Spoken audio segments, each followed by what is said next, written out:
So we're on Balagos. We didn't think we was going to get on this today. No. It seems to have opened up just as the park's closing. Fantastic, these brand new trains. This is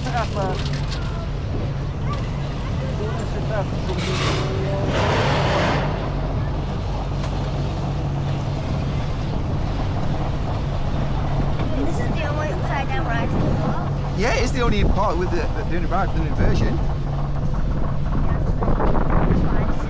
Here we go.